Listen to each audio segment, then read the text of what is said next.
Kumusta mga brad? Isa na siguro sa masabi nating pinakamura at gwapong naked bike. Walang iba kundi itong bagong labas nga po na Bajaj Pulsar N125.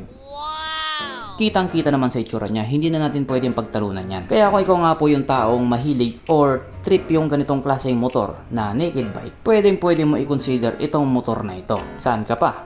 Mura na, gwapo pa. At pagdating din naman po sa quality, hindi rin natin masabing dehado siya. Kumbaga, pasado din sa standard yung quality ng Badja or yung Bajaj. Yung ibang motor nga nila si Kawasaki yung naglabas. Kaya hindi po natin pwedeng sabihin porket mura yung presyo niya ay mababa yung kalidad niya. Kasi doon nga po sa India, trusted po nila itong brand na ito. At makikita nga din po natin na pagdating sa mga naked bike nila, nag-i-improve na rin yung mga design nila. Nagiging malupit na rin. Pero syempre dahil ito nga po ay 125cc lang, huwag kang mag-expect na kaya mong makipagkarera doon sa mga naked bike na branded.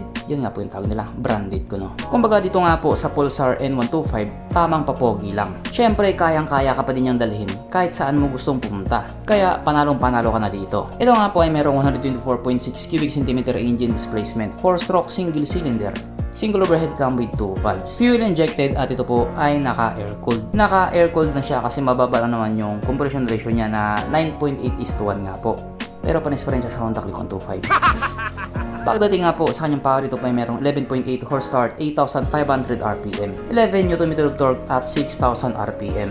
Ang kanyang tangke ay kaya magkarga ng 9.5 liters fuel tank capacity na kumukonsumo naman po ng 50 kilometers per liter.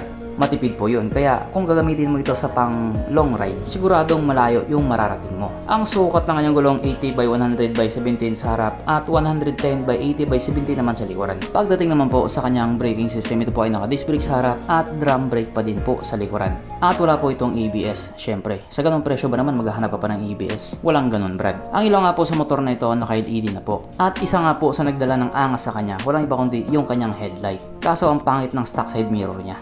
Parang pang tanga. Parang pang matanda.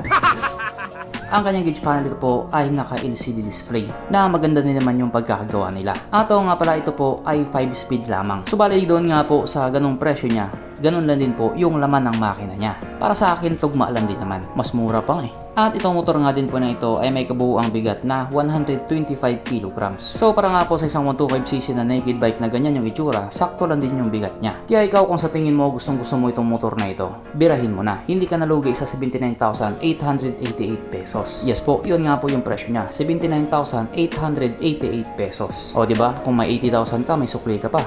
Panggasolina. Tsaka sa panahon ngayon, wag puro branded. Sumubo ka rin ng ibang brand. Malay mo, pasado pa yung quality nito sa'yo kaysa doon sa mga tinatawag nyong branded. O diba may nag-chat? Pero kahit nga po ganun, wala pa rin tayong bounce kay Pai.